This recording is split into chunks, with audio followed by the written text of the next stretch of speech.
This is a production of PBS Charlotte.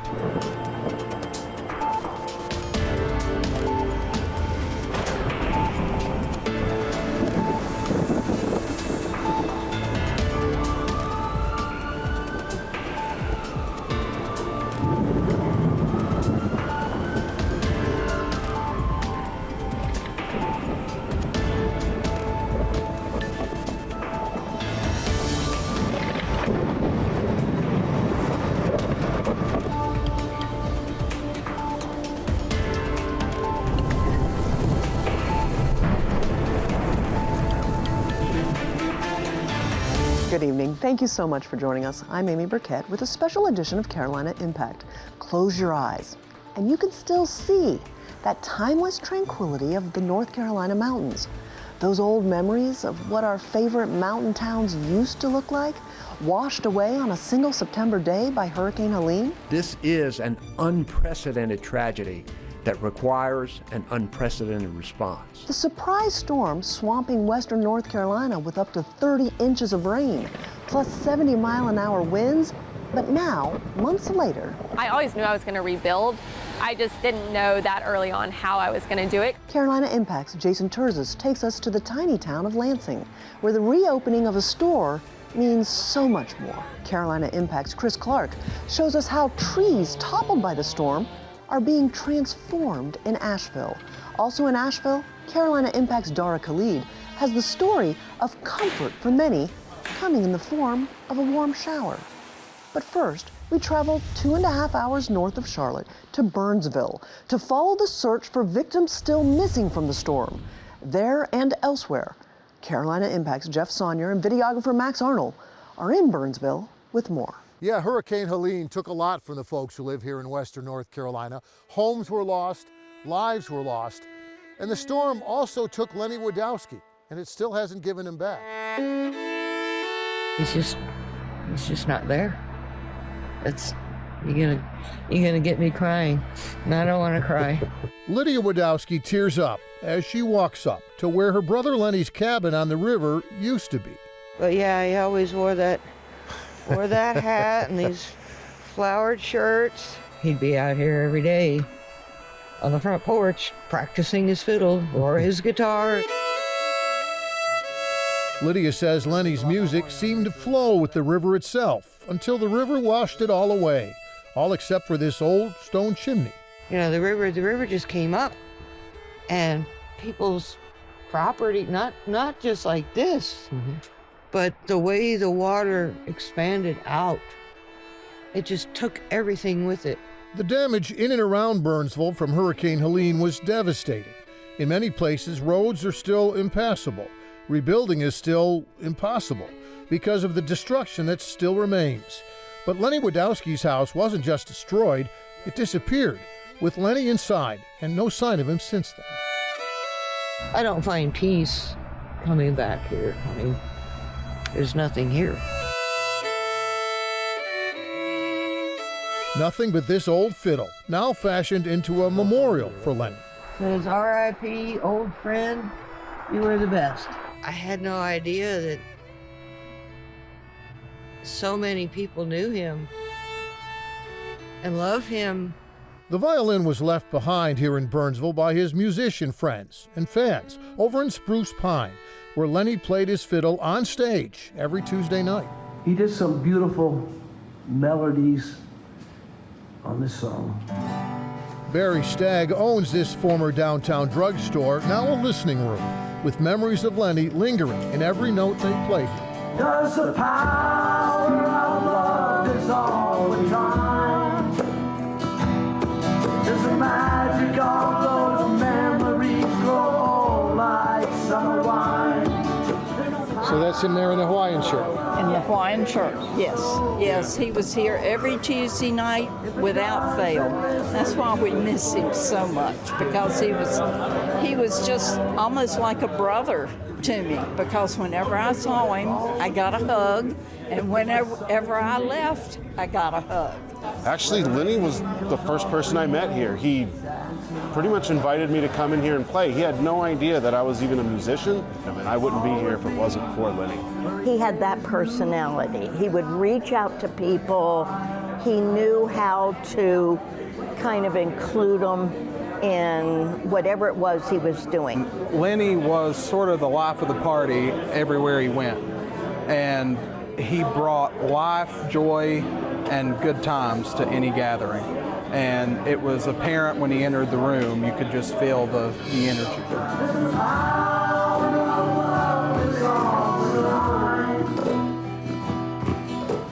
For 13 years, Lenny stood right to my right.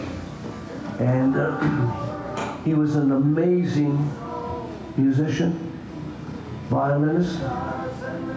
Do we miss him? Absolutely.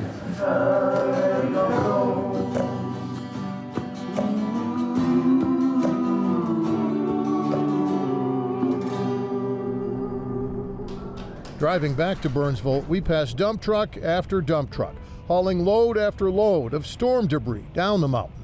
It's that debris and the rugged terrain and the winter weather here in the mountains that makes the search for Lenny Wadowski and the others still missing so difficult.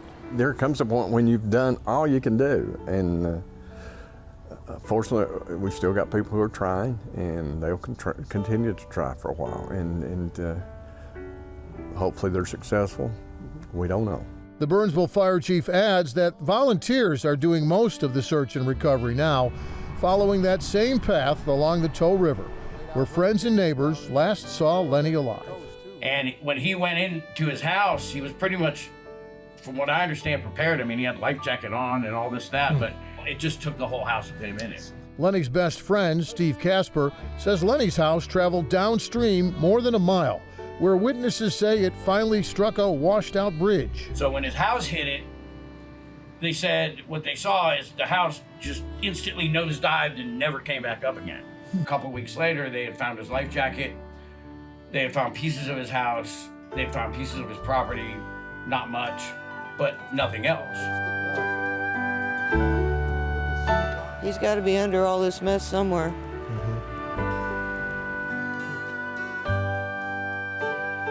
I'm missing Lenny.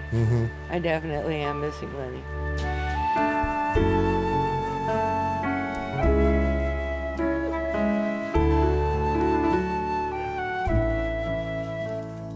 Yeah, right after Hurricane Helene, the list of people unaccounted for numbered in the hundreds. Now it's fewer than 10.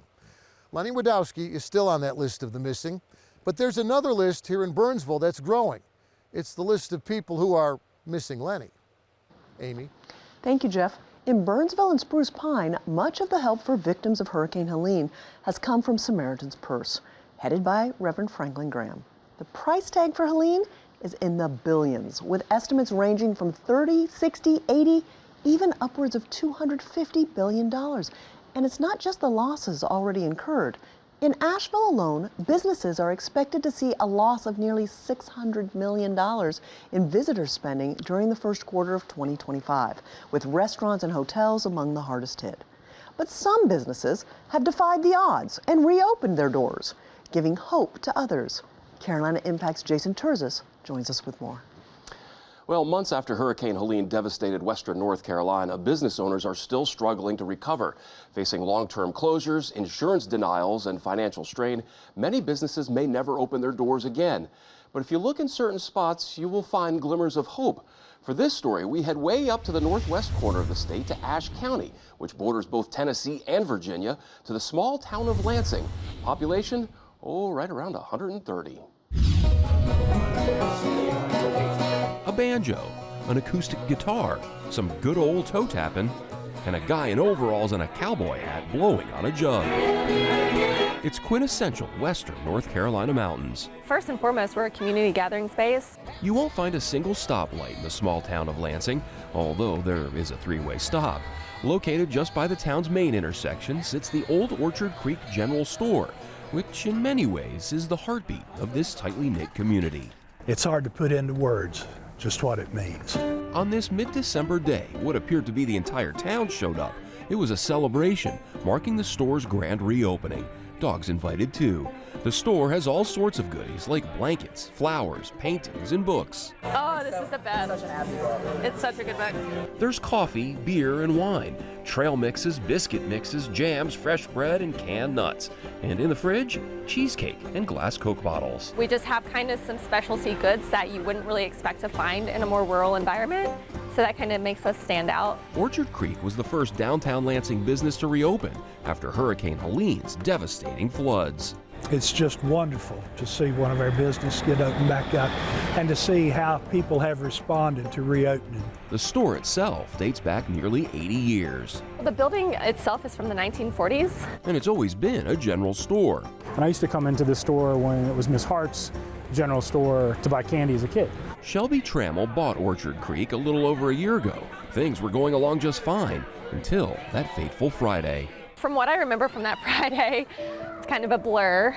Big Horse Creek runs right alongside downtown, so shallow you can usually walk across it, and tiny little Oldfield Branch with its meandering ducks empties out into it. You can look at the creek and you can say, "Ma, that's a nice little trout stream, pretty little creek, and this little stream right here that goes into it. Not much to it." Shelby opened the store that Friday morning as usual. I opened up, served regulars, and then the power went out around 10 a.m. And then I started to notice the water rising in the surrounding creeks. They started to kind of breach the road and fill the basement first. And then next thing I know, there's about 2 to 3 feet of water in my store. She did whatever she could in the precious minutes she had left to try to save as much as possible. It was a frantic race against time. But the water rose so fast, Shelby had to get out. It was about when the water was around chest high that I decided I knew that I needed to get out. You could not have imagined that kind of raging water that we saw and the strength of it.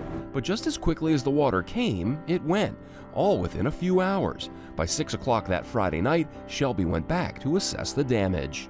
I was in a state of shock, honestly. The water lifted up commercial equipment that weighed hundreds and hundreds of pounds. All my inventory kind of sopped in mud, and everything was pretty much ruined. Most of the downtown businesses had anywhere from 4 to 8 feet of water. All down the street, I mean, from here all the way down, it was, you know, the businesses were devastated. After the initial shock wore off, attention quickly turned to cleanup. Mud a foot deep everywhere, and everything in the store, from plywood, drywall, and insulation, had to come out. On the one hand, I was grieving that first week, and then also trying to formulate what do I do, how do I move forward. The total loss at the general store was valued at $300,000. Shelby's GoFundMe page raised about a third of that, and a community-wide effort was made to help her rebuild. I always knew I was going to rebuild. I just didn't know that early on how I was going to do it because I didn't know where the funding was going to come from. It took nearly 3 months to rebuild what Helene destroyed in a day. We had people here working nonstop, 24 hours a day sometimes. It was an incredible example of community. With every other business in town still boarded up and remnants of Helene everywhere, the general store once again welcomed guests. I didn't know what to expect for today, so to see the turnout has been nonstop, and it's overwhelming. We've seen locals, we've seen second homeowners, we've seen tourists and visitors come in and really just to celebrate the fact that this is back. You should be very proud. You should be. You're probably too tired to be proud. I'm too tired to feel anything right now. Yeah. The store's reopening wasn't just about a business welcoming back customers. It meant so much more. It represented a beacon of hope, a shining light for a small town that has been through so much. I think what says about Lansing what Lansing has always been about, which is that we are a resilient community. We're a very tight-knit community. We are neighbors, we are friends, we are community. We are people that really do support each other, which is something that you don't find so much in the world anymore. I've told people a number of times that I'd become a little bit of a skeptic. My faith in mankind had kind of dwindled over the last 15 years, 20 years, a little bit at a time. But when I came out here and the waters receded and I saw the volunteers from all over the place, from here in town, from states away from here, it restored a lot of my faith in mankind to see that. Okay, that's some real community spirit. Yeah, there's something about small towns. You really see this sort of thing where small towns really come together. And of course, they're hoping that this is just the beginning there.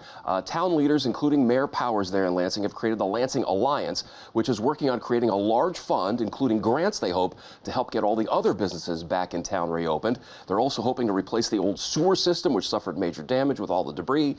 So still a lot to do, but the road to recovery is they're finally getting going on it. Thanks so much for bringing us the story, Jason. Absolutely. Well, one of the other brutal results from Helene is the lack of access to water. Officials in Asheville reported nearly 100,000 people didn't have access for weeks, meaning basic necessities like showering and washing clothes were impacted. Carolina Impact's Dara Khalid and videographer John Branscombe show us how a Charlotte nonprofit stepped up to make sure people in the mountains are able to do what many of us take for granted: shower. Slide them in, pull back. At first glance, you'd think it was a professional construction site. There's sawing, wiring, drilling, and lots of big power tools all around. These guys have put me to work hammering and nailing and doing all kinds of stuff. They've got such a good flow, they look like they've been working together for years.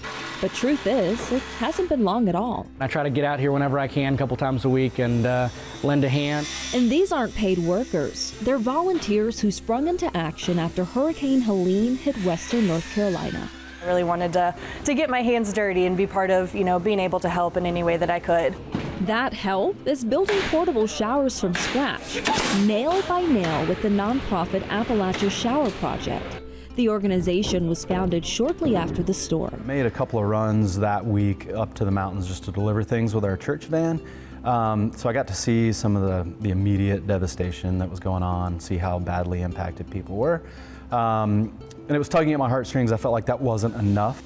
Then a few days later, founder Roger Mills got a nudge from a friend.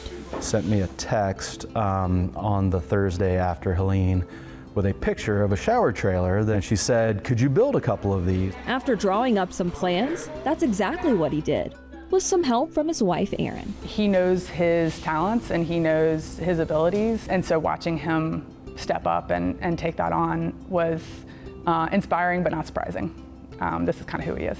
Though the days are long volunteering, Roger doesn't let it stop him. One of the things that I felt guilty about in the immediate, wake of the hurricane was like my 30-minute luxurious shower at the end of a hard day. I was thinking about how sweaty I was after a day's work and how great that shower felt. And I was worried that people up there, not just for comfort, but for hygiene, for sanitation, were gonna be in bad shape. For his day job, Roger is a high-end luxury home builder, skills that come in handy as he's crafting the 6-foot-wide showers that come with plumbing, lights, and a tankless water heater. Lowe's has been incredibly generous. They basically donated all the material we could use to build as many as we felt like were practical. It's a task that's taken a lot of time and manpower. It seems like the most benign tool ever. So much so, Roger has temporarily stepped away from his company to be all in. His employees have volunteered their time, and his business partner, Jeff Elog, has been running their company and volunteering with the nonprofit too. It just made tons of sense, and so it seemed like a great way that we could use our company, use our resources, use our team to do something that was meaningful.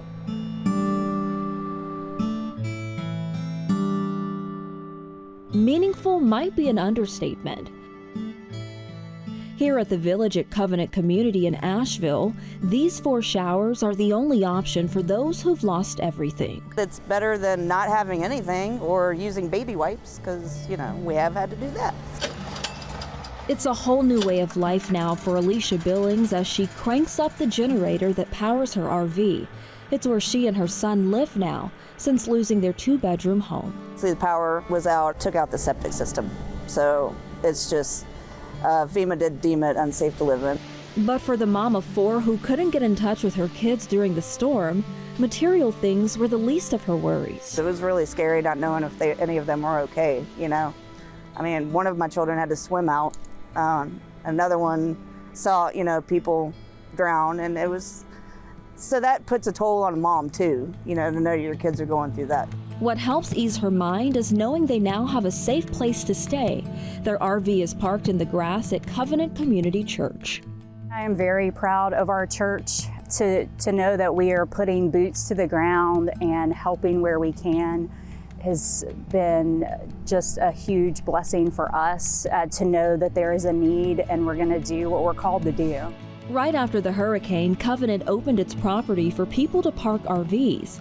Now it's turned into a community of 20 RVs with plans to soon have roads, sewer, water, and power lines. The church is not Sunday morning. The church is what the church does Monday through Saturday. It's about being there for people, helping them in difficult times and in good times. Whether it's kindness from church members in a once empty lot or from volunteers eagerly making showers in a warehouse. I'm not looking for gratitude. That's not why we do things like this. I just want to know that somebody got clean at the end of the day. The people of Western Carolina have a lot of support as they head down the long rebuilding road. For Carolina Impact, I'm Dara Khalid. Thank you, Dara. The Appalachia Shower Project has built a total of 7 shower units so far that have gone to various places across the mountains. They don't plan on building any more at the time, but will repurpose the ones already built to help others in the future. Well, staying in Asheville for our last story this evening, in the wake of Helene, the mountains faced unprecedented damage. Trees were uprooted and the debris scattered everywhere. Instead of letting the devastation define the region, Carolina Impact's Chris Clark explores how the fallen timber is being transformed into something beautiful. For generations, the mountains of Western Carolina have drawn people in with their beauty. Lush green forests in the spring gave way to hillsides ablaze with color in the fall. And ironically, it's these same forests that present the region's greatest challenge. Hurricane Helene left the canopy that gave shelter and shade a tangled mess. Oak trees, birch trees, the whole tree is down, giant root balls sticking up in the air. You look up and there's debris 20 feet up in the trees.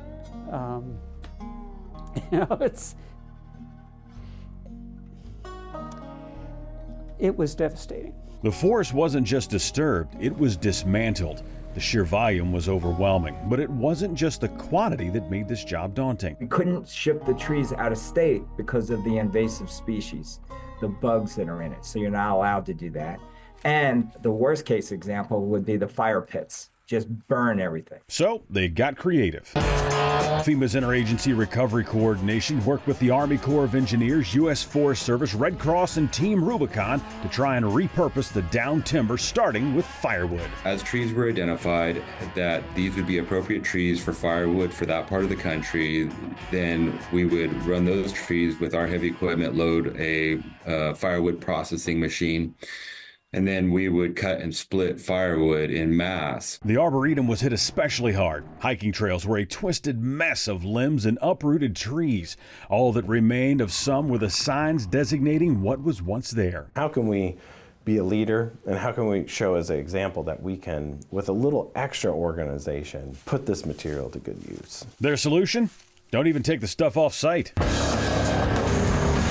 Sure, they removed the larger pieces, but the crews from Ashbridge ground up everything else to be spread out when the pathways reopen. We use on our trails oak chips because actually they don't decompose very quickly. And so some of those oaks are being processed into chips and in a clean way that we can then repurpose on our site. And about those larger pieces, some found a new purpose inside Gabe Alcott's wood shop. This master craftsman will transform these weathered planks into tables, cabinets, and chairs. There's so much material that there's still just logs everywhere that are available. Boards piled high, rough-hewn, and waiting for Gabe to give them new life.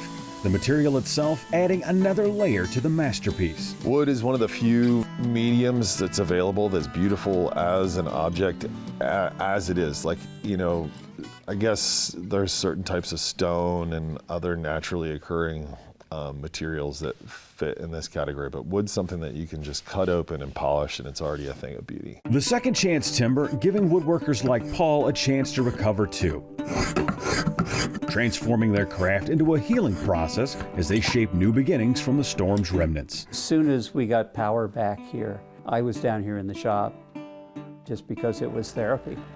One of the things that is beautiful about art and craft is that it comes with a story. You buy something at Walmart, you bought something at Walmart, but you buy something from an artist or a craftsperson, you're buying their work, you're buying part of their life, you're buying, their experience. Right now, that experience comes with an undercurrent of guilt, knowing their shop survived while so many of their friends' businesses were lost. I have all my friends who were not as lucky as I was. To come through so unscathed physically is difficult.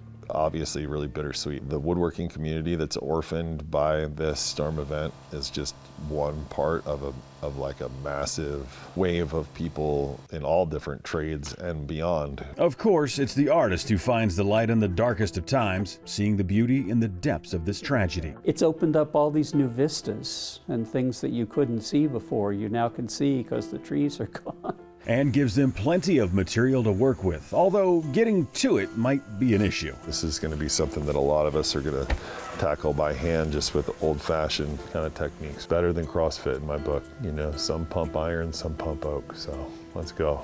The work clearing the debris is slow, each pile a reminder of the storm's wrath. The lumber finding new purpose in the hands of those who know how to shape it into something beautiful. In time, the forest will return, stronger and more vibrant, reminding everyone that even in the wake of destruction, beauty's not lost, but merely waiting to be found. For Carolina Impact, I'm Chris Clark. Thank you, Chris. As we know, the region will take years, perhaps even decades, to get back to normal. The silver lining? This immense supply of timber provides years' worth of raw materials, giving the community a chance to reshape devastation into something useful. As we close this special Carolina Impact, we want you to know we'll continue to cover the momentum in the mountains as communities rebuild. Thank you so much for joining us for this special Resiliency and Rebuilding after Hurricane Helene. Good night, my friends.